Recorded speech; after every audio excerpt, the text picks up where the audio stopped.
Ladies and gentlemen, the protests that have occurred in Kenya so far for almost more than a month have been calling for some things to happen in the government. One of them is accountability, end of corruption, tribalism, and also people have been talking about the exorbitance in the government expenditure and poor governance that people have been talking about. Now, then President William Ruto dissolved his cabinet to ensure that he has brought in fresh people who are going to serve the cabinet to as per to the expectations of Kenyans.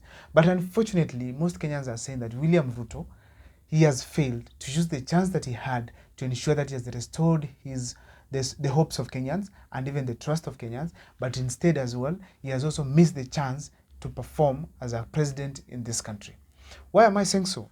Before I dissect on that topic, and if this is the first time you're watching our videos, make sure to subscribe, like, and comment, because that's the best support you can always give this channel. Now, why am I saying that President William Ruto wasted his only chance he had to restore himself? First, the Gen Zs and millennials gave some conditions that if President William Ruto could have conformed with them, then he could have brought in competent people to ensure that he has left a good legacy.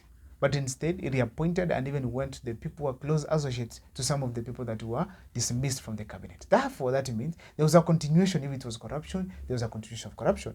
If it is a nepotism, there's a continuation of nepotism. If it is poor governance, there's a continuation of poor governance, because the same people who are serving right now, some of them that were reappointed, either served in the previous cabinet and failed, or they are close associates to the previous people who had failed. Therefore, there could be some form of control that is going to limit success as per to the expectations of Kenyans. Therefore, people feel that William Ruto had a chance to bring in fresh people, use Gen Zs and millennials calls as an excuse, but instead he decided to go to his wishes and his advisors who have been advising him before, and therefore people are expecting to see the same things that are occurring in the country. That is what we call, some of them including corruption, arrogance that has been occurring, exorbitance that has been witnessed in various public offices, and also the major one, that is poor governance.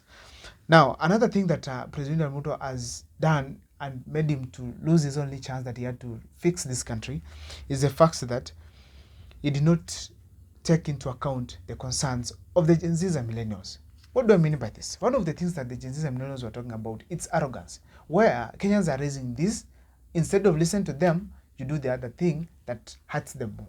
In this case, I'm talking about the President William Ruto being asked by Kenyans, bring in fresh and competent people. Instead, he ignores them and brings the places actually you appoint the people who were there that were rejected by Kenyans, and actually also brings new associates, not even new associate to the old generation that was there in his cabinet. Therefore, we feel like President William Ruto did not take into account the kind of concerns the Kenyans were raising at that time. If you could have taken into account, then you could have brought in people who at least understand also, because if the president understands the concerns and avoids arrogance, and ignorance actually, there's a possibility that now the people who are coming in were supposed to conform with the president's feelings as well. The way he feels for Kenyans, they could as well reciprocate the same by also ensuring that whatever the president has felt about Kenyans, they extend them to their dockets. But instead now, ignoring Kenyans, probably those in power are going to come up with the same arrogance to ensure at least also, which will actually even boil Kenyans, raise their feelings, and we might see a replication of the protests that occurred in Kenya. Another thing I want to feel is that the parents and of those the wazés in the country, of the Gen Zs and millennials, were all calling for the same thing. And this, the President William Ruto has ignored. He felt the President William Ruto has taken this, whenever he speaks actually on any platform, he has taken it to be purely Gen Z and millennial affair, particularly actually the Gen Zs themselves. He has taken to be the children of affair. It is not the issue of parents. It's not the issue of other workers in the country. It's not the issue of other Kenyans who have not spoken. Therefore, and this actually was witnessed in Bomet, where he was talking about he has been looking for these guys in TikTok. In X, they are not there. Meeting, they have refused. They are saying they are faceless, they are formless, they are leaderless. Therefore, they can no longer proceed with the protests in the country. Now, this means that the president only takes into account the protests that are occurring in the country and also the people involved in the protest. But how about those who are not in the protest but are raising the same concerns? That is where the president has gone wrong. He needs to take into account the kinds of problems that the Gen Zs are raising and actually connect them to what their parents and their gukas at home are experiencing. What do I mean?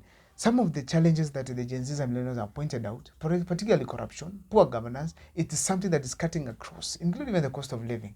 It's cutting across because some of the parents, actually the parents are the people who support these Gen Zs and millennials while in school, even while going to protest, even while in their various places in the country. Therefore, if that is not taken into account, there's a possibility that the president has ignored the feelings of the various parts of the country and various cohorts, which should be taken into account to ensure at least there's proper governance and a good mood in the country that will even encourage productivity. But instead, the president has chosen to ignore. Another thing I want to say that the president has ignored is that the president has completely kept quiet on the issue of abductions. We are having Kenyans that are being right now aired on various TVs in Kenya that they are missing and their parents are yet to get where they are. One of the cases I want to give an example is from Kisii. We had a young man from Nairobi University of 22, I think, years old, who was said to be missing up to now, despite calling the parents and saying that he was in the police custody. Even a police officer called and said that we've released him to go home. And then the boy is still missing up to now. Such kind of abductions are not good to a president who listens to his people. The president should have listened to his people and know that if someone has been abducted, these people are released because probably they're in the police custody. Or maybe the DCI, or maybe the abductors are the police people who are supposed to hear the calls of the parents and get these people released. But instead, we are getting the government quiet, the president himself quiet about the abductions, which should not be the case. Therefore, everyone feels that this is ignorance and the president has played a hard game where he's not going to come down in any way to listen to the concerns of Kenyans. Another thing I want to talk about is that nobody in the government has accepted that the president, the Gen Zs and millennials, are genuinely calling for proper governance and accountability in Kenya. Everyone is feeling that this is just a movement that came out as a result of some people who are seated somewhere driving the country towards certain direction, maybe to take power from William Ruto. For instance, we've gotten the president accusing some entities funding these protests in Kenya. If this funding, then fine, their money could have gotten themselves somehow into the protest, but the fact remains that it's not the issue of the people funding the protests. It should be the issues that are being raised by the protesters in the country. Therefore, the president particularly should concentrate on the issues that are raised by the protesters, and that would be the best thing to do as we talk right now. That is my video there and there. My name is Abel Mukwa. Kindly make sure that you keep following the videos we do here every now and then, because that is the best support you can always give this channel.